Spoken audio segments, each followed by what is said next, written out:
Audio Jungle.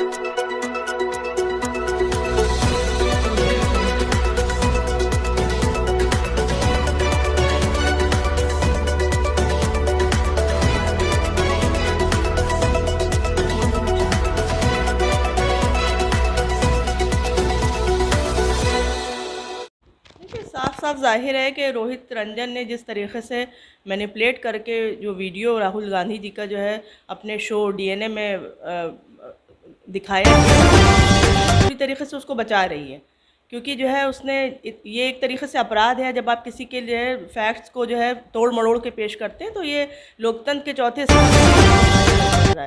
तो रोहित रंजन को पूरी तरीके से बचाने के लिए यूपी पुलिस ने ये कह रही कि मतलब बगैर इन्फॉर्मेशन के 6 बजे आके सुबह अपने आके ये दबिश डाल रहे हैं बगैर छत्तीसगढ़ पुलिस के पास, और इसलिए वो पुलिस वहाँ पे आई थी। तो ये कहीं ना कहीं राज्यों की पुलिस को भी आपस में भिड़ंत कराने की एक साजिश। हमारे बीच रफ़त फातिमा जी, कांग्रेस की प्रवक्ता। अभी एक मुद्दा है जो 2 राज्यों की पुलिस में जो भिड़ंत अभी हुई है, तो उसमें कौन इनको बचाना चाह रहा है, जो एंकर है? देखिए, साफ साफ जाहिर है कि रोहित रंजन ने जिस तरीके से मैनिपुलेट करके जो वीडियो राहुल गांधी जी का जो है अपने शो डीएनए में दिखाया गया, वो पूरी तरीके फेक था, और यूपी पुलिस पूरी तरीके से उसको बचा रही है, क्योंकि जो है उसने ये एक तरीके से अपराध है जब आप किसी के लिए फैक्ट्स को जो है तोड़ मरोड़ के पेश करते हैं, तो ये लोकतंत्र के चौथे स्तंभ के लिए भी बहुत ख़तरनाक है जो मीडिया आज कर रहा है। तो रोहित रंजन को पूरी तरीके से बचाने के लिए यूपी पुलिस ने उसको जो है कहीं छुपा रखा है। यूपी पुलिस ये कह रही कि मतलब बगैर इन्फॉर्मेशन के 6 बजे आके सुबह अपने आके ये दबिश डाल रहे हैं बगैर हमको इन्फॉर्म करें, तो क्या ऐसा है? देखिए, सर्च वारंट था छत्तीसगढ़ पुलिस के पास, और इसलिए वो पुलिस वहाँ पे आई थी। तो ये कहीं ना कहीं राज्यों की पुलिस को भी आपस में भिड़ंत कराने की एक साजिश है, और उसको एक अपराधी को बचाने से बेहतर है कि आप जो है अपने कर्तव्यों का पालन करें। ये मैम कौन बचा रहा है इनको? जाहिर सी बात है यूपी पुलिस बचा रही है, क्योंकि उसी योगी सरकार और मोदी सरकार के इशारों पे ही पूरा मीडिया आजकल चल रहा है। जिस तरीके से मीडिया में आप देख रहे हैं कि किस तरीके से जहर फैलाया जा रहा है, कि पूरे देश में एक विकट समस्या पैदा हो गई है, जो फ़र्ज इनको निभाना चाहिए वो नहीं निभा पा रहे हैं। अच्छा मैम, ये अभी जो मतलब यूपी पुलिस के खिलाफ क्या आप लोग कोई कार्रवाई कर रहे हैं? देखिए, हमारे यहाँ लगातार जो है इस पर जो एफआईआर हो रही है, और हर राज्यों में एफआईआर हुई हैं, और लगातार इस पर हम लोग जो है कड़ी कार्रवाई कर रहे हैं।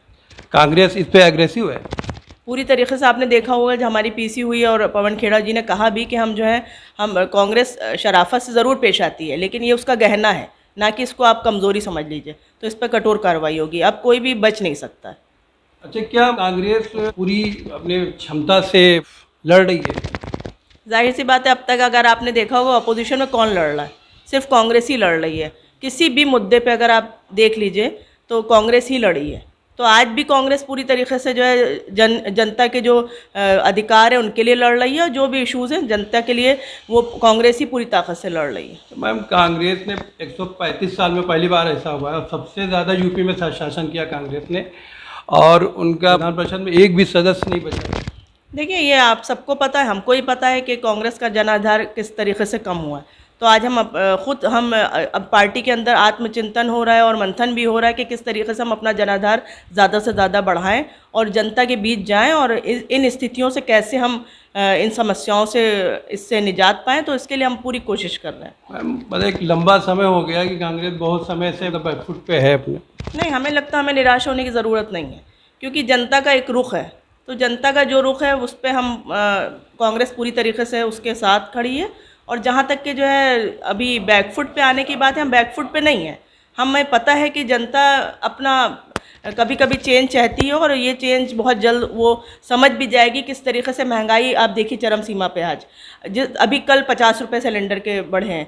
तो घरेलू स्त्रियां और महिलाएं ये सब समझ रही हैं कि हम सिर्फ जनता से एक भावनात्मक तरीके से इनको भटकाया जा रहा है, और जनता अपने अधिकारों के प्रति सजग है, और बहुत जल्द वो इस चीज़ों को देखने लगेगी। अच्छा, क्या पब्लिक तक ये बात आप लोग नहीं पहुंच पा रही है कि महंगाई इससे कोई मतलब क्या फ़र्क नहीं पड़ता है पब्लिक को?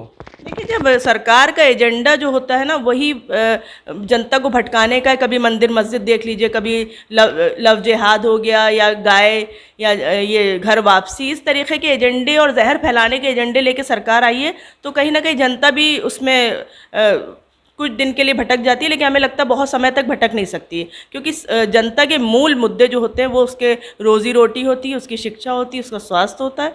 तो हमें नहीं लगता है कि बहुत दिन तक के ये अपने जो भटकाने वाले मुद्दे, नफ़रत फैलाने वाले मुद्दे इसको ज़्यादा दिन तक चला पाएंगे। जनता फिर वहीं पर आएगी, क्योंकि कांग्रेस का उसका अपनत्व का जो रिश्ता है, मोहब्बत का रिश्ता है, अपनेपन का रिश्ता है, वो कहीं ना कहीं कांग्रेस ही पूरा कर सकती है, और जनता फिर वापस आएगी उसी। जब प्रियंका जी जब आई थी अभी विधानसभा चुनाव में, तो बड़े अच्छे मुद्दे लेके आई थी कि लड़की हूँ, लड़ सकती हूँ, महिलाओं को सीटें दी थी 40% अपने, तो उसमें क्या ज़मीनी स्तर पे काम नहीं हो पाया? देखिए, प्रियंका जी ने साफ तौर पे कहा था कि हम महिलाओं को सशक्त करने के लिए, उनको एक उनके अंदर आत्मविश्वास जगाने के लिए ये लड़की हूँ लड़ सकती हूँ का जो उन्होंने एक मिशन और मुहिम चलाई थी, वो सिर्फ महिलाओं के अंदर आत्मविश्वास पैदा करना था। उन्होंने उसको कर भी दिखाया। 41% टिकट देके हमने ये दिखा भी दिया कि हम महिलाओं के प्रति किस तरीके से जुमलेबाजी नहीं करते। हम जो जनता क्यों नहीं जुड़ी है? देखिए, हमने कहा ना, जनता फिलहाल अभी अपने मुद्दों से लिए पूरी तरीके से जागरूक नहीं है। हम उसको वही जागरूकता हम उसके अंदर पैदा करने की कोशिश कर रहे हैं कि वो अपने से मूल मुद्दों पर वोट करे। ये इस तरीके से जो नफ़रत फैलाने वाले लोग हैं, जो डिस्टर्बिंग एलिमेंट्स देश में पनप चुके हैं, उनसे जो है जनता उसको जो है समझे और अपने मुद्दों पर वोट करे और वही सरकार चुने। जब मैम अभी कांग्रेस की गवर्नमेंट, वहाँ पर जो गठबंधन से महाराष्ट्र में सरकार थी, वहाँ पर क्या कुछ मतलब पहले से कुछ आभास नहीं था इस बारे में? ये जाहिर है कुछ चल रहा होगा, और कांग्रेस तो अपने, देखा जाए उद्धव ठाकरे जी के अंदरूनी जो मामले थे उसको लेके ये सब चला है। कांग्रेस तो उनके साथ ही खड़ी थी, लेकिन उनके अंदर क्या फूट पड़ी ये सब आपने देखा ही होगा। जो भी ड्रामेबाजी हुई, वहाँ पे भी लोकतंत्र की पूरी तरीके से धज्जियाँ उड़ा दी गई हैं। जिस तरीके से विधायकों को खरीद फरोख्त का आपने जो देखा होगा कि होटलों में ले जाके, वो एक जनता द्वारा चुना गया जो प्रतिनिधि होता है, उसका पूरा कर्तव्य होता है वो जनता के प्रति ईमानदार हो। लेकिन आज ईमानदारी जिस तरीके से भाजपा सरकार में खो चुकी है, वो पूरे देश ने देखी है और लोकतंत्र की धज्जियाँ उड़ाई गई हैं। जी, क्या भविष्य देख रही हैं इनका? मतलब जो एक नाथ शिंदे हैं, उन्होंने गवर्नमेंट बनाई, कब तक चलेगी? देखिए, बहुत दिन तक ये काट की हांडी ज़्यादा दिन तक नहीं चढ़ी रहती है, तो बहुत जल्दी जो है जनता भी देखेगी और पूरा देश देखेगा कि इस ये जो हुआ है ड्रामेबाजी, उसका अंत क्या होता है।